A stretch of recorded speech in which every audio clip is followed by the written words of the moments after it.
Hello friends, आज के lecture में हम लोग टॉर्क स्लिप कैरेक्टरिस्टिक्स को स्टडी करेंगे। तो चलिए हम लोग वीडियो को स्टार्ट करते हैं। तो जैसा कि आपको बता दें कि स्टार्टिंग कंडीशन के दौरान x2 की वैल्यू जो होता है वो r2 के कंपेरिजन में बहुत ज़्यादा होता है। सो हम लोग स्टार्टिंग के दौरान क्या करते हैं कि r2 को नेगलेक्ट कर देते हैं, ठीक है। और हम लोग जानते हैं कि टॉर्क का इक्वेशन क्या होता है, k इंटू E2 का square into s into r2 by R2 के whole square plus s into x2 का होल स्क्वायर होता है। ये हम लोग स्टडी कर चुके हैं पिछले लेक्चर में, ठीक है। तो यहाँ से देखिए क्या हो जाएगा कि हम क्या बोले कि R2 की वैल्यू बहुत कम होता है, बहुत कम होता है किसके कंपेरिजन में, x2 के कंपेरिजन में। इसीलिए हम R2 को क्या कर देते हैं, नेगलेक्ट कर देते हैं। सो यहाँ पे R2 की वैल्यू क्या हो जाएगा, इसको नेगलेक्ट कर देंगे। अब देखिए मेरा फाइनली क्या बचेगा, k इंटू E2 का स्क्वायर E2 का स्क्वायर इंटू एस बचेगा। और नीचे क्या बचेगा, इसको तो हम नेगलेक्ट कर चुके हैं, तो बचेगा क्या, एस इंटू x2 के होल स्क्वायर बचेगा, जो कि एस स्क्वायर इंटू x2 का होल स्क्वायर हो जाएगा, ठीक है। और देखिए यहाँ पे k और E2 के स्क्वायर इंटू x2 के होल स्क्वायर क्या है आपका, सब सारा के सारा वैल्यू क्या है, कांस्टेंट है। इसीलिए हम लोग क्या लिख सकते हैं, टॉर्क बराबर torque directly proportional to 1/s लिख सकते हैं, ठीक है। डैट मीन्स टॉर्क जो होगा स्लिप के इन्वर्सली प्रोपोर्शनल होगा, कब, स्टार्टिंग कंडीशन के दौरान। ये बात आपको समझ में आई होगी। तो यहाँ पे हम देखिए क्या लिखे हैं कि टॉर्क जो है एप्रॉक्स इन्वर्सली है किसका, स्लिप का।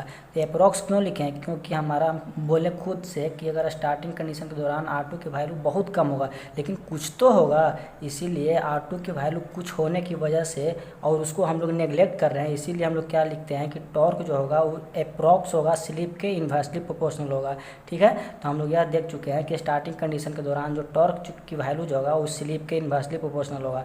लेकिन आपको बता दें कि जैसे जैसे मोटर रन करना शुरू करता है, ठीक है, तो हम लोग स्टार्टिंग कंडीशन के दौरान स्लिप की वैल्यू क्या होता है, मैक्सिमम होता है, डेट मीन्स 1 होता है। जैसे जैसे मोटर रन करना शुरू करता है तो उसकी स्लिप की वैल्यू क्या हो जाता है, घटना शुरू कर देता है।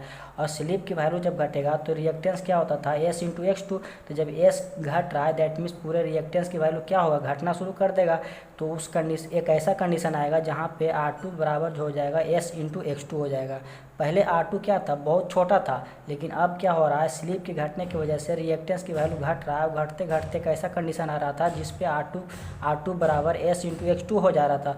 और इसी कंडीशन पे हमको क्या हो रहा था, मैक्सिमम टॉर्क मिल रहा था, जो कि हम लोग पिछले लेक्चर में पढ़ चुके थे, ठीक है। तो ग्राफ देखिए, स्टार्टिंग कंडीशन के दौरान जो ग्राफ जो होगा मेरा क्या होगा कि जब टॉर्क जो है स्लिप के इन्वर्सली प्रोपोर्शनल रहता तो ग्राफ जो मेरा बनता वो केवल हाइपरबोला ग्राफ बनता, ठीक है, कुछ इस प्रकार का ग्राफ बनता। लेकिन क्या होता है कि एप्रॉक्स की वजह से टॉर्क जो है स्लिप के एप्रॉक्स डायरेक्ट इन्वर्सली प्रोपोर्शनल है, इसीलिए इसमें कुछ हो जाता है, पाराबोला के भी पार्ट इसमें ऐड हो जाता है। देखिए कि इस प्रकार के कुछ ग्राफ है वो भी पाराबोला है, ठीक है। तो फाइनली स्टार्टिंग कंडीशन के दौरान कुछ ग्राफ बनेगा, कुछ इस प्रकार के बनेगा, ठीक है। ये हम लोग देख चुके हैं। अब देखिए कि जब रनिंग कंडीशन के दौरान आ जाता है तो रनिंग कंडीशन के दौरान क्या हो जाता है कि आपका R2 की वैल्यू बढ़ जाता है, किसके कंपेरिजन में, s इंटू x2 के, क्योंकि x की वैल्यू कंटिन्यूसली घटते रहती है। अब s की वैल्यू घटते घटते x जो है टेंस टू, s जो होता है जीरो की ओर बढ़ता है। तो x की वैल्यू घटने की वजह से आपका इसका वैल्यू क्या हो जाता है, बहुत कम हो जाता है। और इसके कंपेरिजन में R2 के कंपेरिजन में सो हम लोग क्या करते हैं कि R2 को s इंटू x2 को क्या कर देते हैं, नेगलेक्ट कर देते हैं। s इंटू x2 को क्या कर देते हैं, नेगलेक्ट कर देते हैं। और इसको हम लोग लेते हैं। तो यहाँ टॉर्क का हम लोग क्या जानते थे इक्वेशन कि k into S into E2 का whole square into R2 by R2 का whole square plus s into x2 का होल स्क्वायर। ये आप लोग को रिमेंबर याद रखना चाहिए, एकदम पूरा कंठस्थ आप लोग याद कर लीजिए, हमेशा काम आएगा, ठीक है। तो आप देखिए यहाँ पे क्या हो जाएगा, के लिखे हैं, s को s लिखे हैं, E2 का होल स्क्वायर की E2 होल स्क्वायर लिखे हैं, R2 का R2 लिखे हैं। अब देखिए इसको R2 का होल स्क्वायर लिखे हैं, इसको क्या कर दिए, नेगलेक्ट कर दिए हैं। देखिए क्योंकि इसका वैल्यू बहुत कम था R2 के कंपेरिजन में, ठीक है। अब आपको बता दें कि ए सारा पार्ट क्या है आपका कांस्टेंट है। R2 तो पहले से कांस्टेंट है, E2 का होल स्क्वायर कांस्टेंट है, k कांस्टेंट है। अब कांस्टेंट को जब भी हटाते हैं तो क्या आता है कि प्रोपोर्शनलिटी का साइन आता है। सो आप लोग टॉर्क का क्या हो जाएगा, टॉर्क डायरेक्टली प्रोपोर्शनल हो जाएगा केवल स्लिप का, ठीक है। क्योंकि सारा पार्ट मेरा कांस्टेंट है तो बच गया क्या, स्लिप। लेकिन आप लोग बता दें कि यहाँ पर भी अप्रॉक्स होगा, क्योंकि हम लोग यहाँ पे कांस्टेंट ले रहे हैं तो उसका sorry S into X two को नेगलेक्ट कर रहे हैं और इसका कुछ ना कुछ तो वैल्यू होगा। प्योर एस बराबर जीरो तो नहीं हो जाएगा, क्योंकि एस बराबर जीरो हो जाएगा तो एन एस बराबर हो जाएगा एन आर के। डेट मीन्स उस टाइम हमारा जो है स्लिप की वैल्यू जीरो हो जाएगी, तो डेट मीन्स एन एस बराबर एन आर हो जाएगा, तो क्या हो जाएगा साइक्रोनस हो जाएगा। लेकिन हम लोग 3 फेज इंडक्शन मोटर क्या है, एस साइक्रोनस मशीन है, सो ऐसा हम लोग नहीं करते हैं, एस बराबर जीरो नहीं होता है, इसीलिए अप्रॉक्स लेते हैं। ठीक है, तो टॉर्क जो हो जाएगा वो डायरेक्टली अप्रॉक्स डायरेक्टली प्रोपोर्शनल हो जाएगा स्लिप के, इसीलिए ग्राफ कुछ बनाएगा। अगर डायरेक्टली प्रोपोर्शनल रहता तो इसका ग्राफ बनता कुछ लीनियर बनता, डेट मीन्स इस प्रकार के ग्राफ बनता। लेकिन अगर डायरेक्टली अप्रॉक्स रहने की वजह से क्या होता है, ग्राफ देखिए इसका कुछ मुड़ जाता है। और आपको बता दें जीरो से नहीं शुरू होगा, यहाँ से कुछ शुरू होगा, क्योंकि एस बराबर जीरो तो होता नहीं है। ठीक है, अब देखिए कुछ और अब देखिए हम लोग क्या देख चुके हैं कि स्टार्टिंग कंडीशन के दौरान जो टॉर्क जो होगा वो एस बराबर 1 से लेकर के एस बराबर एस एम तक टॉर्क जो होगा क्या होगा, स्लिप के इन्वर्सली प्रोपोर्शनल होगा और उसका ग्राफ कुछ इस प्रकार होगा जो कि हम लोग देखें। ठीक है, और रनिंग कंडीशन के दौरान क्या होगा, रनिंग कंडीशन के दौरान हमारा टॉर्क जो होगा वो एस बराबर एस एम से लेकर के एस बराबर जीरो तक, that means tends to zero तक हमारा जो क्या होगा कि टॉर्क जो होगा वो जो है एस के डायरेक्टली प्रोपोर्शनल होगा, डेट मीन्स स्लिप के डायरेक्टली प्रोपोर्शनल होगा और उसका ग्राफ कुछ इस प्रकार होगा। ठीक है, ये हम लोग देख चुके हैं। यहाँ पे देखिए एस बराबर जीरो है, एस बराबर एस एम। ठीक है, अब देखिए हम लोग क्या करते हैं कि स्टार्टिंग कंडीशन और रनिंग कंडीशन के दोनों ग्राफ को हम लोग कंबाइन कर देते हैं और उसके बाद हम लोग पता चलेगा कि टॉर्क स्लिप कैरेक्टरिस्टिक्स को पढ़ते हैं। दोनों को ग्राफ को अगर कंबाइन कर देंगे तो हमको टॉर्क स्लिप कैरेक्टरिस्टिक्स मिल जाएगा। ठीक है, देखिए हम लोग क्या किए हैं, इस लाइन पे हम लोग टॉर्क को शो किए हैं और इस पर क्या होगा, मेरा स्लिप होगा, डेट मीन्स इस पर स्लिप होगा। ठीक है, अब देखिए क्या किए हैं कि हम लोग स्टार्टिंग कंडीशन को इस साइड रिप्रेजेंट किए हैं और रनिंग कंडीशन को इस साइड रिप्रेजेंट किए हैं। ऐसे कोई भी दिक्कत नहीं है, ग्राफ कुछ सुंदर दिखने की वजह से हम लोग ऐसा किए हैं। आप जो है कि स्टार्टिंग कंडीशन को इधर भी रिप्रेजेंट कर सकते हैं और फुल लोड रनिंग कंडीशन को आप लोग इधर भी रिप्रेजेंट कर सकते हैं, इसमें कोई भी परेशानी की ज़रूरत नहीं है, परेशानी नहीं होगा आपको। सो देखिए आप लोग हम यहाँ पर समझते हैं कि जब देखिए कि स्टार्टिंग कंडीशन के दौरान ग्राफ कैसा था, कुछ इस प्रकार था। तो इसको क्या किए हैं, देखिए एस बराबर 1 था, जब एस बराबर 1 था, ठीक है, अब देखिए धीरे धीरे इधर इधर की ओर बढ़ रहा था, शिफ्ट हो रहा था। उसी प्रकार देखें कि यहाँ पर धीरे धीरे बढ़ रहा है और यहाँ एस एम पर क्या मिल रहा था, हमको मैक्सिमम टॉर्क मिल रहा था। ठीक है, मैक्सिमम टॉर्क मिल रहा था, तो डेट मीन्स स्टार्टिंग कंडीशन का ग्राफ कुछ बनेगा, यहाँ से लेकर के यहाँ तक बनेगा।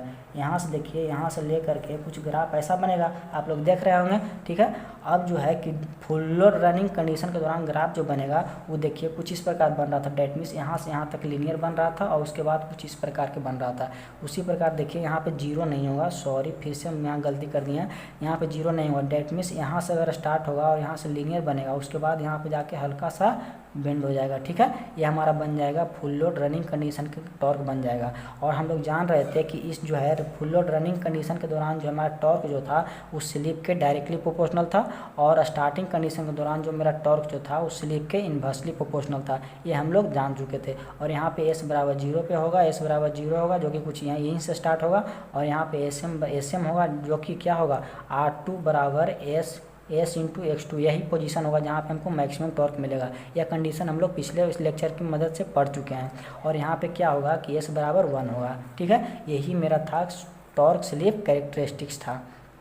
अब इसमें कुछ पॉइंट और आते हैं जिसको बहुत समझना बहुत ज़रूरी होता है। ठीक है, जिसको हम लोग समझ लेते हैं कि एक होता है कि कुछ ही स्टेबल पॉइंट होता है और उसको स्टेबल जोन बोलते हैं, या फिर अनस्टेबल पॉइंट होता है, अनस्टेबल जोन भी बोलते हैं उसको। ठीक है, इसको भी हम लोग समझ लेते हैं। तो देखिए टॉर्क स्लिप कैरेक्टरिस्टिक्स को मैंने फिर से ड्रा किया हूँ, वही सेम प्रोसेस से ड्रा कीजिए, कोई भी दिक्कत नहीं होगा। देखिए यहाँ पे क्या है, जस्ट यहाँ से लीनियर गया है मेरा ग्राफ और उसके बाद क्या हो गया, यहाँ पे ये स्टार्टिंग कंडीशन वाला है, फुल लोड रनिंग कंडीशन वाला है। ग्राफ यहाँ ड्रा किए हैं, दोनों के एक साथ ड्रा किए हैं, that means torque slip characteristics graph यहाँ पे ड्रा किए हैं। अब देखिए यहाँ पे क्या होगा कि एक बात आपको बता दें कि स्टेबल पॉइंट और अनस्टेबल पॉइंट समझते हैं हम लोग। ठीक है, तो इसमें क्या होता है कि अगर सपोज डेट यहाँ पे क्या है कि शाफ्ट लगा हुआ है और शाफ्ट पे क्या कर दिए हैं, लोड्स अप्लाई किए हैं। जब शाफ्ट पे लोड अप्लाई कर देंगे डेट मीन्स टाउ आ जाएगा। टाउ लोड आ जाएगा। तो टाउ लोड आ गया, टाउ एल आ गया, तो यहाँ पे हम समझिए कि इतना हम लोग टाउ लोड, इतना वैल्यू है, इतना मैग्नीट्यूड के साथ टाउ लोड हम लोग अप्लाई किए हैं शाफ्ट पे। तो देखिए कि इस पॉइंट जो नज़र आ रहा है यहाँ पे हम लोग इस पॉइंट पे भी हमारा टाउ लोड जो है इसके बराबर हो रहा है, और टाउ लोड इस पॉइंट पे भी हमारा बराबर हो रहा है अकॉर्डिंग टू ग्राफ, आप देख सकते हैं। ठीक है, डेट मीन्स हम क्या बोलें कि टाउ लोड अगर इंड्यूस टॉर्क की यहाँ पे भी बराबर हो रहा है, टाउ लोड जो है इंड्यूस टॉर्क की यहाँ पे भी बराबर हो रहा है। और आपको बता दें कि टाउ लोड इंड्यूस टॉर्क की अगर बराबर हो जाता था तो उस पोजीशन को हम लोग बोलते थे इक्विलिब्रियम पोजीशन बोलते थे, और उस इक्विलिब्रियम पोजीशन पे हमारा रोटर जो है कांस्टेंट स्पीड से रन करना शुरू कर देता था। तो हम लोग के कन्फ्यूजन की बात यह आ जाएगा कि आखिर जो है रोटर जो है किस पॉइंट पे, इस पॉइंट पे कांस्टेंट स्पीड से रन करना शुरू कर देगा या फिर इस पॉइंट पे हमारा कांस्टेंट स्पीड से रन करना शुरू करेगा, क्योंकि टाउ एल टाउ आई के यहाँ पे भी बराबर हो रहा है, और टाउ एल जो है इस पॉइंट पे भी हमारा जो है क्या हो रहा है, बराबर हो रहा है। डेट मीन्स इक्विलिब्रियम पोजीशन यहाँ पे दोनों जगह इक्विलिब्रियम पोजीशन आ रहा है, यहाँ पर भी इक्विलिब्रियम पोजीशन गेन कर रहा है और यहाँ पे भी इक्विलिब्रियम पोजीशन गेन कर रहा है। सो यह कन्फ्यूजन की बात आ जाती है। इसीलिए इस कन्फ्यूजन को दूर करने के लिए हम लोग इसको स्टेबल जोन और अनस्टेबल जोन को पढ़ना होता है। ठीक है, सो आप लोग देखिए क्या बोलें कि जब टाउ लोड यहाँ पे कोई इतना टाउ लोड अप्लाई किए हैं तो देखिए यहाँ पे क्या होगा, जैसे जैसे स्पीड बढ़ रहा है तो जैसे जैसे इसका स्पीड बढ़ेगा तो देखिए टाउ लोड यहाँ इंड्यूस टॉर्क की वैल्यू अभी यहाँ है, तो इसका बढ़ रहा है, ये स्पीड बढ़ रहा है, तो बढ़ते बढ़ते हो सकता है इसका स्पीड हल्का सा आगे चला जाए।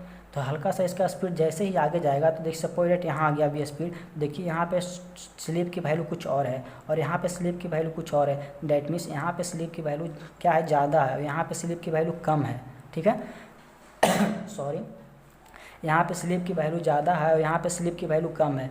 तो देखिए जैसे जैसे कहता है कि यहाँ पे अभी आ रहा था स्पीड, धीरे धीरे स्पीड बढ़ रहा था, और इनर्शिया की वजह से, न्यूटन के लॉ के अनुसार इनर्शिया की वजह से इसका स्पीड आगे चल गया, या फिर कोई भी कंडीशन के अनुसार इसको हम एक्सीलरेट हो गया, हल्का सा एक्सीलरेट हो गया तो ये आगे चल जाएगा, तो इसका यहाँ पे पहुँचेगा सॉरी, तो यहाँ पे पहुँचेगा तो इसका स्लिप की वैल्यू घट जाएगी, और स्लिप की वैल्यू जब घटेगा तो आप लोग देखिए कि जब ये वैल्यू घटेगा तो इंड्यूस टॉर्क की वैल्यू बढ़ जाएगा, तो इंड्यूस टॉर्क की वैल्यू बढ़ जाएगा, जो कि आपको देखिए इंड्यूस टॉर्क की वैल्यू बढ़ रहा है, ये सही है, ग्राफ के अनुसार भी आप देख सकते हैं और स्लिप के अनुसार भी देख सकते हैं कि जैसे आगे जाएगा तो स्लिप की वैल्यू घटेगा तो इसका इन्वर्सली प्रोपोर्शनल है, दैट मीन्स इंड्यूस टॉर्क की वैल्यू बढ़ जाएगा। तो देखिए आपको बढ़ते बढ़ते बढ़ते बढ़ते यहाँ आया, तो इस पॉइंट पे तो आपको पता चल गया कि इस पॉइंट पे हमारा टाउ एल जो है टाउ आई के बराबर होते हुए भी, इक्विलिब्रियम पोजीशन गेन करते हुए भी मेरा कांस्टेंट स्पीड से रोटर उस पॉइंट पे रोटेट नहीं करेगा, इस पॉइंट को रोटेट नहीं करेगा। ठीक है, यही पॉइंट यहाँ पे समझना था। डेट मीन्स जब आगे बढ़ेगा तो आगे बढ़ते बढ़ते एक पॉइंट और ऐसा मिलेगा जहाँ पे क्या करेगा, रोटर जो इक्विलिब्रियम पोजीशन को गेन करेगा, that means tau I tau L के बराबर हो जाएगा। तो हम लोग यहाँ पे चेक करते हैं कि क्या यहाँ इक्विलिब्रियम पोजीशन पे, इस इक्विलिब्रियम पोजीशन पे रोटर जो है कांस्टेंट स्पीड से रन कर रहा है या नहीं कर रहा है। ठीक है सॉरी, तो देखिए यहाँ पे क्या होगा कि जैसे ही इसको आगे बढ़ेगा, यहाँ पर भी स्पीड बढ़ रहा है मेरा, तो स्पीड जो है बढ़ रहा है, एक्सीलरेट कर रहा है, तो यहाँ पर भी क्या होगा, हो सकता है इनर्शिया, यहाँ पे इनर्शिया लगा दिए तो यहाँ पर भी इनर्शिया लग सकता है। दैट मीन्स यहाँ पर भी आगे देखिए, हल्का सा बढ़ा के देखिए, इनर्शिया के कारण यहाँ पर भी आगे बढ़ जाएगा, यहाँ पर देखिए स्लिप की वैल्यू क्या हो जाएगा, यहाँ पर स्लिप की वैल्यू घट जाएगा।